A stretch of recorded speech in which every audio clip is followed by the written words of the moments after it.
Welcome to the Orthocast. Today our guest is Anthony. He was received into the Orthodox Church 2 years ago under the name of Moses. He's actually a listener to the Orthocast.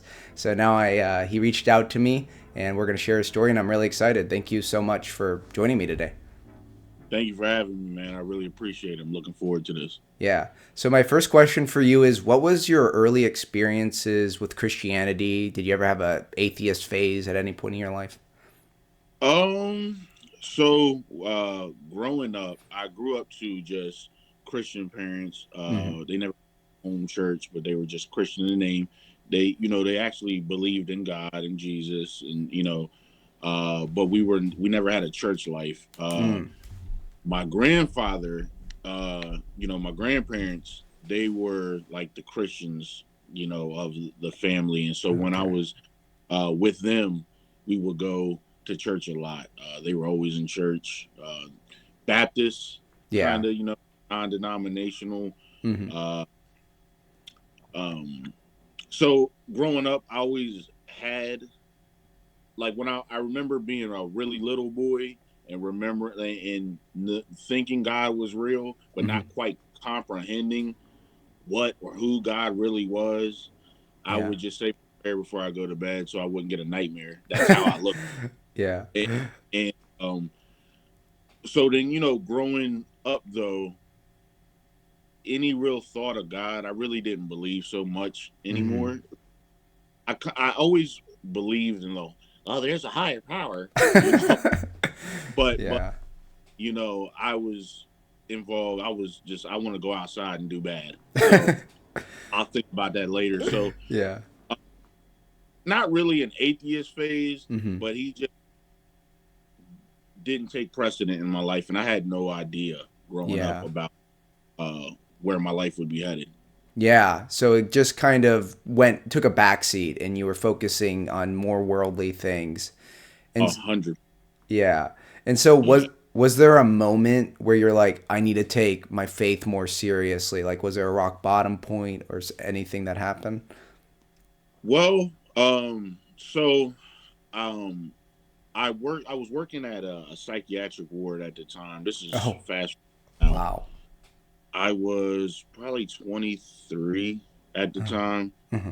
I'm 34, Yeah. and I I I had this issue with my boss constantly. Every day we would get into verbal arguing matches, Wow. and one night it really got bad to the point that we were almost getting ready to throw down Wow. right on site. And I remember saying to myself, or no, not to myself. I remember saying to him, I said something very bad, something very.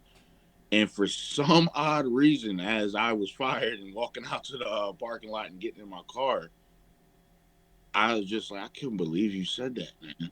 I Wow. can't see why would you say it. So I'm driving home, and the adrenaline is subsided. I'm like, why, that was so rude. And so I got home, and I knew that I was fired, and I just kept reflecting on like that was really ugly. Can you continue to live your life like this? Wow. And so at that time, I had watched a YouTube video. It was a reformed YouTube video. Uh, And you're gonna go to hell, and if you're not, and I was like, you know what? Maybe this is God trying to tell me that I need to clean my life up. yeah. And right at that point where I started to be like, okay, God, I've been doing things all wrong.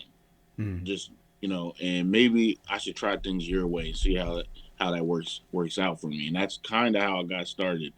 Wow. And so what did that lead you to do? Did you start reading the Bible daily, going to church, or what was the next step after that? So go to church, Uh, but what I would do is slowly start reading the Bible. mm-hmm. And then right around 2019, I had started working overnights at another psych ward. Mm-hmm. And I was like, I'm just going to start reading the Bible. And I Mm-hmm. mean, from the time I clocked in to the time I left, I just continued to read and read and read and read and try to memorize it. But I started to get like real zealous and huffy. Yeah. Well, you don't know what this says, and I just was really like into the Bible. That was I was like, I'm really into the Bible Hmm. all day. I Hmm. just started. I didn't have a church home. I didn't know anything about that quite yet. Yeah. And so it really started to change your life, though. Just even that alone, reading the Bible, trying to, apply these principles in your life. Yeah, it Yeah. changed. It absolutely changed my life because at that time I had to make a clear, like it drove a wedge in between me and my then wife. Hmm. Uh, and once I tried to start becoming a Christian, the best way I knew how to at that time, Hmm. Yeah. it instantly the demons are like, and so now, it just changed my life, and things started getting gradually worse, but not, I'll save the rest for later, but it definitely changed my life and my perspective and how I see other people and other things. You know what I mean? Yeah, definitely. And I feel like working in a psych ward, that would really be, you'd be tested a lot with, dealing with people and patients. And how was that experience? Because that's a very like sacrificial job where, Yeah. yeah. So my whole career spent with juveniles, Hmm. or so either in juvenile incarceration or adult incarceration. Hmm. And so at that time, I was working both for. I was working on the adult unit and the juvenile unit. And in these facilities, especially the more locked up, the locked up facilities, the detention facilities, you're gonna be tested. Yeah. And I was tested, and so I felt like I was always, it was a tug of war. Where, you know, do I try to walk holy here, or do I set that aside when I walk in these doors and become, the big bad guy? Because that's how I, Yeah. sure that I was safe a lot of times. Uh-huh. So you become a different person behind the wall. You Hmm. really do. So I kind of changed my mentality there, but I would always have that feeling. There would be times where I would do something in the jail or something like that, and then go and pray in the bathroom. Lord, I'm sorry, I did that. Wow. You just showed me how to do it better. I didn't know if he was going to swing on me first, so I slammed him. Stuff like that, Yeah. and went through that for a long time. Wow. And so when did you start to find orthodoxy? Did you hit kind of another like run into some other problems, or what was that next step? Yeah, so again, I was reading, and I got Mm. really off. And then I started getting into the reform thing, Yeah. really, really heavy, Wow. and that started messing with my mind Hmm. because I was hyper focused on, like, if I did anything, am I going to, am I elect? Am I not elect? Am I persecuted? So, um, my wife ends up leaving. Just she left, runs off, and serves me with a divorce. And I hit my rock bottom. I'm just like, Lord, what am Yeah. I gonna do? I can't afford to live here by myself. I don't know. Like, it just went on and went on.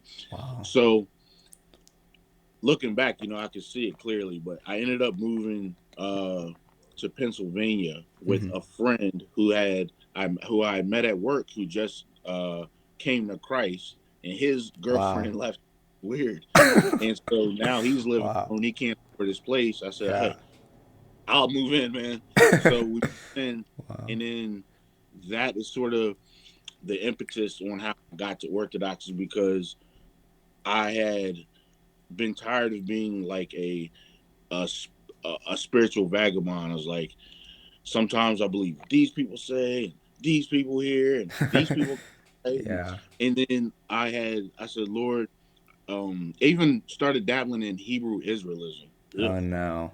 So I had said, Lord, if you show me the absolute truth, I promise you here today that I will never walk away from it. And so I took a early church history class, and then in that class we got to obviously the early church. But I was like, wait a minute, Lord, you're a God of order. of why is your body in such disarray? Yeah. The church doesn't look like this. And so then it led me to Roman Catholicism, and I went and interviewed a priest, much like we're doing now. Oh wow. And it felt, well, the guy, he underestimated me because he didn't know that I really, really, really studied theology for, Yeah. years for meeting him. Yeah. But he was giving me really bland answers. Hmm. And I was, this feels like it's close. There's just something it's not it yet. Yeah. So I met another priest at a Starbucks. He's an Orthodox priest. He's my Oh. priest today. Hey Wow. man, listen, we can talk theology all you want. God doesn't need your theology. The best thing I can tell you is you can just come experience it, Wow. and that's about the Orthodoxy. Wow, that's amazing. Glory to God. And so, did you go and visit a church pretty soon after? Yes, he invited me to his church, which just happened to be up the street from where I was living at the time. Wow. It was the one with the big gold domes. This thing was. Yeah. And we get there, and I walk in, and it's a Vesper service, Hmm. and I was like, "This is." I had the Protestant sneezes because all the I, incense was oh, making me. yeah. Yeah. It was quiet and somber, and I didn't honestly. I didn't know how I felt. I was like, it was just kind of weird. Yeah. And then I came back for matins Hmm. early the next morning, and I stayed for the entire Divine Liturgy. And Hmm. I was like, "Oh my, this is something. I don't know how to explain it, but this is it. Wow. This, Yeah. yep, And so since then, you just stuck with it. You're like, finally, I asked God to show me the truth. I found it. And then you just kept sticking with it and growing more, in the Orthodox faith. yes and no, Mm. because at that time I had found it, but my Protestant like convictions at the time was like, I Mm. saw a lady. I remember thinking like, did that lady just go up there and kiss a picture? So there were Yeah. certain things I was wrestling with, like my he's now my spiritual father, but at the time he would text me and be like, hey man, you gonna come to church again? Just checking on you. And I'd Oh. be like, oh yeah, I'll be back around. But I was still battling, like, I don't know. This feels right, but it feels wrong. It was a culture shock. Yeah, definitely. But once I got over that hump, it's been ball game from there. Yep. Yeah, that's awesome. And did you feel that the church was, it sounds like the priest was pretty welcoming. Did you feel like, staying for, coffee hour or anything that the church felt like welcoming? Absolutely, Yeah. 100%. Um, Hmm. I'm not that social. I'm not. Uh, Hmm. but they're so welcoming to the point that, hey man, you don't ever stay for a social hour. Come on, come on. You need thank you. You know, Yeah. uh, but Yeah. they are very, very welcoming. Um, I felt at home there. I feel at home there when I'm in the Divine Liturgy. There's just no other explanation for it. Yeah, exactly. It's participating and going to confession and receiving communion and Yes. just the experience of being in the presence of holiness. It's unlike anything. Like it. Yep. Yeah. And so, was there any books or like YouTube videos that helped you get rid of those maybe like Protestant things in your mind that were, or what helped you the most kind of get over Okay. those humps? Well, so I'm someone who, like, when it comes to a matter, I'm going to research exhaustively Yeah. and before I make a decision or begin to make a decision. And so I ran into a YouTube channel called Orthodox Kyle. No joke. And Yeah. I used Wow. to videos, and I know you kind of more for the guys in your generation, but listen, there's guys like me that we talk about your videos like, yo, little dude, man, he's got it. And so Yeah. I watched your videos. I watched Jay Dyer. Hmm. I watched man, there's so many. Yeah. My father Josiah Trenum. Hmm. Uh, just so many of them that covered these subjects, all these questions I had, Yeah. and and of course I'm a big reader, so I read a lot of books. Rock and Sand is a must. Yes. It It's is. non-negotiable. Uh, Yeah. I like a lot of Father Seraphim Rose, Orthodoxy and the Religion of the Future. Mm-hmm. Uh, I read a lot of Saint Paisios. Nice. As a matter of fact, I have where's this book? I got Passions and Virtues. Passions and Oh Virtues. yeah. That speaks to me more than anything. And Journey, what's it called? Journey to Reality. Mm-hmm. It's about the modern world in sacramental theology. Those are some good tools to Yeah. really, help you get those questions answered that you might have if you come from a Protestant background or an atheist or Yeah. yeah. Definitely. And so, yeah, Brock and Sand, an amazing book for Protestants. It was a very easy read, and I learned so much in that book. And I've Yeah. heard, yeah, Orthodoxy and the Religion of the Future. It's very prophetic in a lot of ways. Him writing about these things that he was seeing, and we're kind of seeing all those Yep. things now with the way that other Christianities are going with like Pentecostalism, and they're being very hyper emotional, and the UFO phenomenon, and I was gonna say how like you see these signs in the sky, these new Jersey drones and these aliens, and yeah. he was writing about it, man. Yeah, exactly. And Passion and Virtue, I bought that book by St. Paisios. I haven't read it yet, but that does it just kind of like go over about like overcoming the passions and acquiring virtue or Yeah, so I got it at a monastery. I just grabbed it. I didn't know what it was about. I just kind of grabbed it. I was like, I want to buy something. I'm at a monastery, and it's really it's a conversation between him and one of his followers, I guess, for lack of a better term. I just can't remember. Mhm. Uh, but they have so many questions, like you or I would have, like how do I stop so much self love? How Mhm. do I stop self abuse? How do these kinds of things and the wisdom? It'll it'll talk to you so much you'll close the book. Oh man, I take away from this. So it's really good, man. Yeah, that's what I love about Orthodoxy is we have the scholastic tradition of if you want all the logical arguments for our beliefs and everything like the theology is so deep, but also just on a practical spiritual level of Yes. overcoming the sins that you're dealing with and acquiring this Christ the spirit of Christ. The Orthodox saints have that, and it's so amazing reading the lives of the saints and seeing all these saints from every age who lived and died for Christ and give us advice of how we can get on that path too. Right. Yeah. And 100%. yeah. And so you mentioned that you got this book at a monastery. What was that Yeah. like going to a a monastery for the first time? So my priest, Father David, that was back when I was a catechumen, Hmm. early in the catechism. He took us there for a Vesper service, Yeah. and it was a all women's Hmm. monastery, so there was nuns there, and uh, it was really interesting because the just to watch these women, they pray non-stop Yeah. before they eat, while they eat, after they eat, working. I mean, it's Yeah. amazing, in the spirit of peace that's just so on the land there while we were up there. Yeah. It was it was something, the liturgy, or it wasn't a liturgy, it was a Vesper service, but it was just beautiful, beautiful. Hmm. Loved it. Yeah.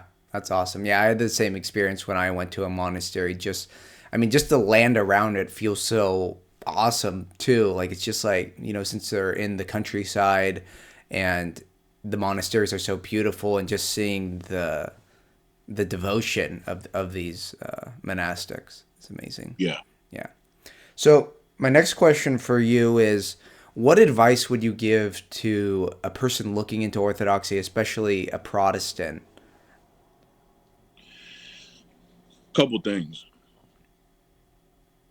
A lot of people will tell you, do your research, but really do your research. It's you have to look at church history. Hmm. You know, Pastor Steve from down the street who rented out a Pizza Hut, and good on him, because but his interpretation 9 times out of 10 is different from Mm-hmm. the earliest Christians. Yes. And so, do your research. Do understand the apostolic fathers. Mm-hmm. Read the church history timeline. Yes. And then just compare that to what's going on today. Do that, and it should lead you in one spot. The other thing is, I would say to someone who's looking into it, is relax. Mm-hmm. Relax. Okay? The Lord said the gates of Hades will never overcome my church. Mm-hmm. It won't. So relax. Go go to the church, go to the services, talk, ask questions, ask as many questions. You're not going to get on the priest's nerve. You're not. Keep asking questions, keep praying. Mm-hmm. You don't have to be Orthodox to get an Orthodox prayer book and pray those prayers to see how it feels. You don't have to be Orthodox to have an icon and of the blessed Theotokos, and you know what I mean. These things Yeah. you can dip your toes in, but 9 times out of 10, once you dip that pinky toe in, the rest of the body's gonna go. You know. Yeah, exactly. It's just that initial leap of faith, which can start by just going out and trying a church. I think that's great advice. Is you literally have nothing to lose if you're, what atheist, Protestant, Catholic, like just come try it out and talk to a priest. Talk to the other parishioners, and I think you'll find a very welcoming community, and I think you'll find good answers to your questions. And if you don't, keep praying on it and keep researching it. That's what's so great about Orthodoxy is everything is so deep. Some of the books we talked about, Rock and Sand.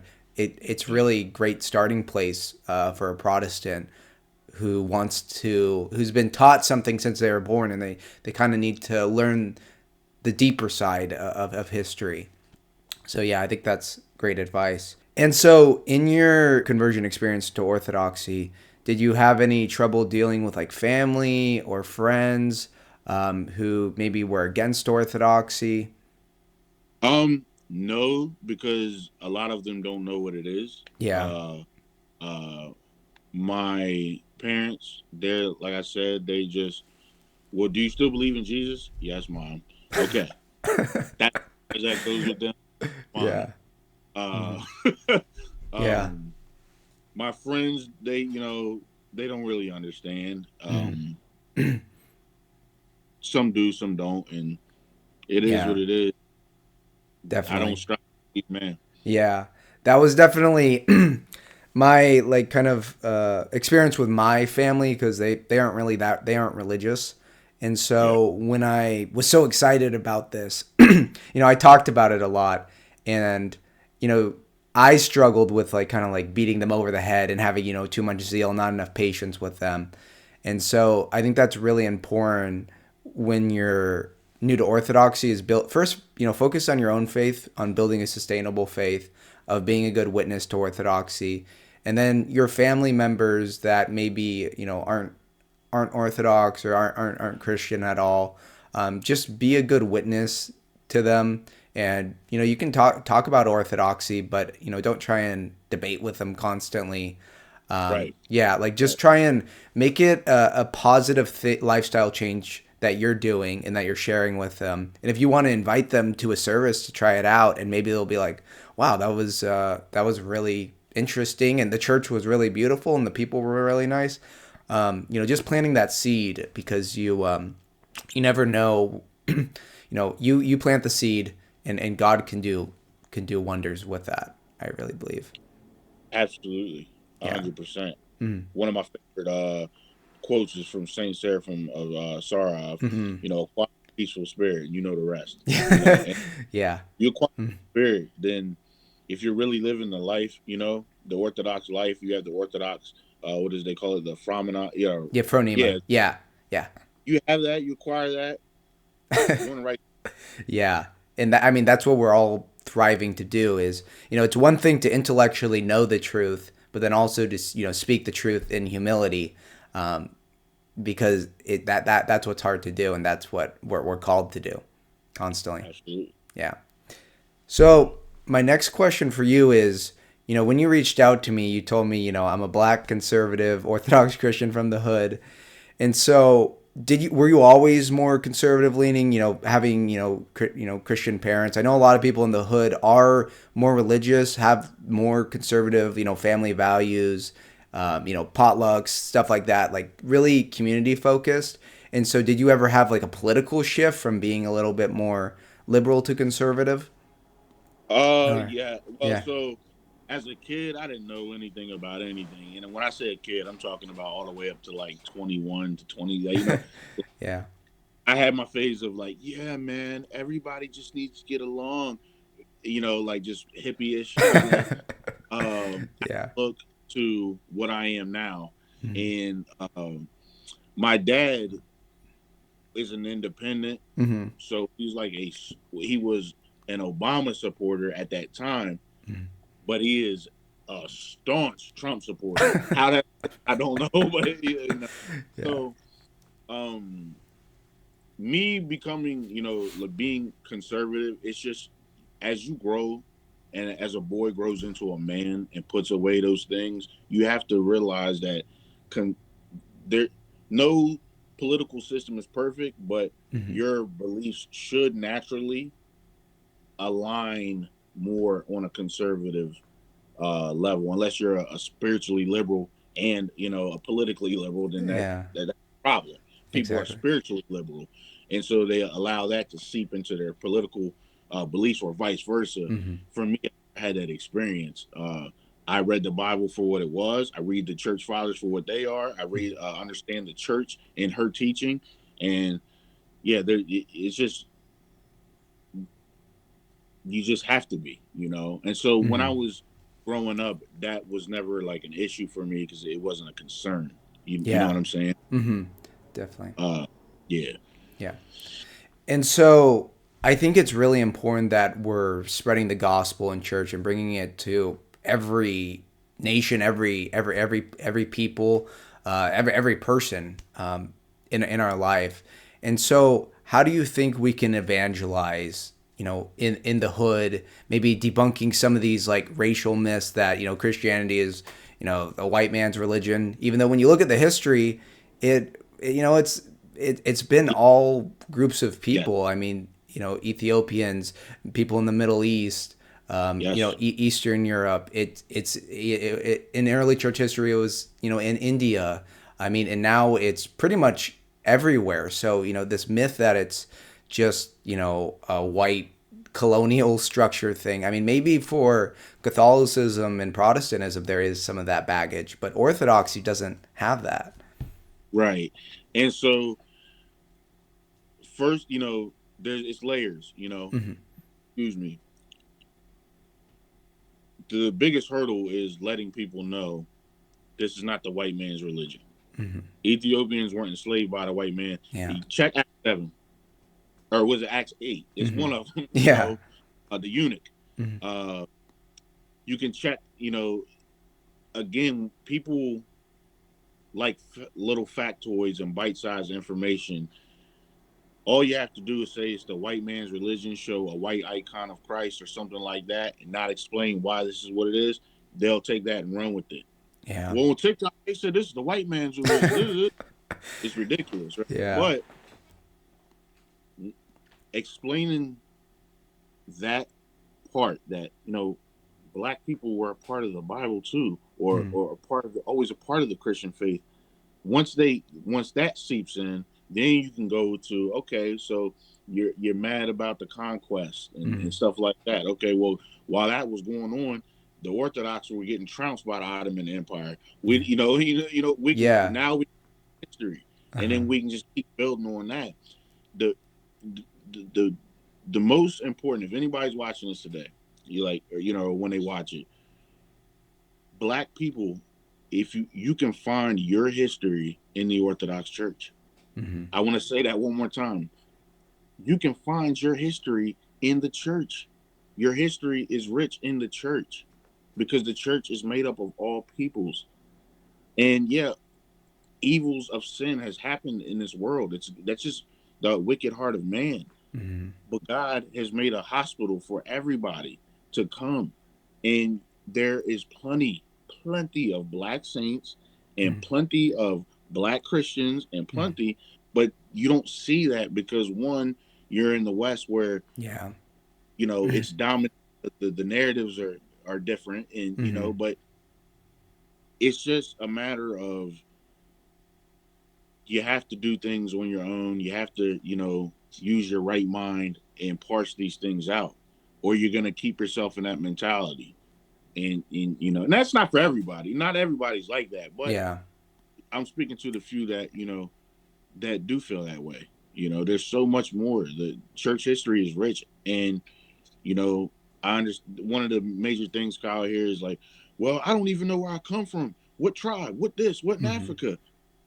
Well, we might not never know. We might not ever know that this side of heaven, Mm-hmm. you know. But your history is still rich within. You can find your purpose within the church. Yeah. Exactly. Yeah, that was beautifully And said. your Yeah. I mean, that's the beautiful thing about the church is that it brings everyone together. The church is for everyone. I mean, that's the message of the New Testament, that there's, neither, Jew nor Gentile, and that extends to all of us. And the great thing about Orthodoxy is that it actually historically it really does celebrate you know the history of people. Like it's fine to have your your group, like your certain saints, like the Serbians have, all the Serbian saints, and Russians, Russian saints, and it's like every group of people, there is Orthodox saints. There's Chinese saints in the Orthodox Church. There's lots of African saints that you can whoever you're connecting with. That's the great thing about the Universal Church. If you're someone in the West, the West was Orthodox for 1,000 years, so we have all these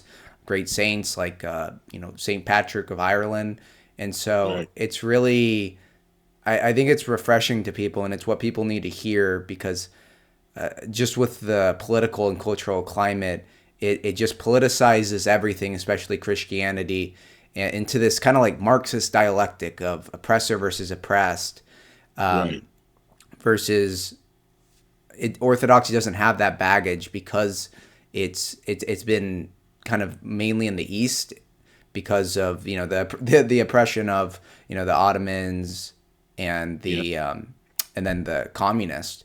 But yes, now that those have been lifted, I think I've talked to people from so many different countries who are finding Orthodoxy, like people in Japan, people in different African countries. I've heard Orthodoxy is rapidly growing in Kenya, and I yes, think Nigeria, yes, and all in the West it's growing a lot, and in South America. So it's really a global phenomenon, and that's what's awesome about being Orthodox, is we're connected to this entire body. absolutely. I truly believe we're witnessing true revival. Yes. This is Yeah. Orthodox is not exploding for nothing. Yeah. This is true revival here across the world, and I'm just so happy that the Lord has allowed me to come home with open arms. Yeah, I really am, and I love to see others finding it. And learning, at least learning about Orthodoxy. Very Exactly. Yeah. And what's really cool is that because Orthodoxy is growing, there's a lot more convert priests. Like in America, there historically wasn't, American, you know, convert priests, but now there's a lot of the priests that are, getting ordained they used to be Protestant, they used to be Catholic, they used to be something else, and then they converted to Orthodoxy. And I think they can speak to Americans who have had that similar experience of converting, since a lot of the Americans right now, we've converted within the past decade, or even the past 5 years. And even within the the black community, I see really great priests like I don't know if you've heard about Father Turbo, but Yeah. the Royal Path, but Yes. yeah, his podcast I've only heard amazing things about, and anytime I've heard him speak, very good stuff. The only thing that I do worry about, Hmm. I don't want, and I worry two things. I worry about modernity Hmm. trying to see its way in, and Yeah. two, I worry about like priests who are trying to evangelize Hmm. black and brown communities becoming woke. Don't do Yeah. that. Don't Exactly. do not do that. You Yeah. know, That's like the double-edged sword of like, identity politics or appealing to people's identity is you can make it into an idol where you care more about that of just appealing to them while compromising fundamental parts of the faith. yes. Yeah. I mean, are you there to bring them to saving faith and participate in the sacraments of the church, Hmm. or are you there to pacify them by saying, "I know, I'm so sorry for being white"? Leave that. Yeah. Leave that. Leave Uh-huh. that. Yeah. So, I think it really becomes like a replacement religion is where they we've seen in some of these like mainline Protestant churches that have just become like fully woke. They don't even teach about Jesus or anything. It's just like a social justice gospel. And it's like, yep. yeah, social justice is good in its like very traditional sense of like, helping the poor, but like what Yes. it's transformed into now has just turned into an idol because really what we should be focusing on is our own repentance and helping people grow closer to Christ. That's how you're really going to change society is not just, communism and socialism, but really focusing on healing people's souls. And if they have the love of Christ in them, then and they love their neighbor, then we're gonna have it's gonna help our salvation, and it's gonna help the world too. 100%, man. Yeah, because I think a lot of people are there's a lot of bitterness in politics now with for a lot of different reasons, and just kind of taking the higher path and getting rid of that bitterness and really focusing on loving your neighbor is what we all need to do while not compromising the truth. Yeah, I mean, Mm. just loving your neighbor is a full time job. Just, Yeah. just like, working out your salvation with fear and trembling, it's another full time job. Yeah, it is. If you focus on those two things, and you're gonna work at it. You know, if we did that as a whole, the world would be a lot easier to navigate, so to speak. Yeah. But I mean, we still got a lot of work to do. Yes, we do. Yeah. You know, Recently I was thinking about, love your neighbor. And it's interesting because if you look at the history of the world, who do people fight the most with? They fight the most with their neighbors, like, like the French and the French and British, the Chinese and Japanese is like even within families. You end up fighting with your family more than anyone else. And so I think that's why it's such an important commandment is to love your neighbor because that's who you're around. And it's easy to love someone when they're really far away, but to love someone when you're so close is difficult. yep. I really enjoyed this interview. Is there any last thing you wanted to say before we end it? Yeah, man, I really appreciate you having me. This was good to do this, and for those who might be listening, um, if you are Orthodox, keep struggling, keep going. If you're thinking about becoming Orthodox, keep praying, keep discerning, keep asking questions, and I believe that God will finish the good work that He started. And just I really appreciate your time, Kyle. This was a fun interview. It was I can't Yeah. even talking to you right now. I used to watch videos. Yeah. No, I had a lot of fun in this interview. I hope people enjoyed it, but thank you so much. God bless. God bless.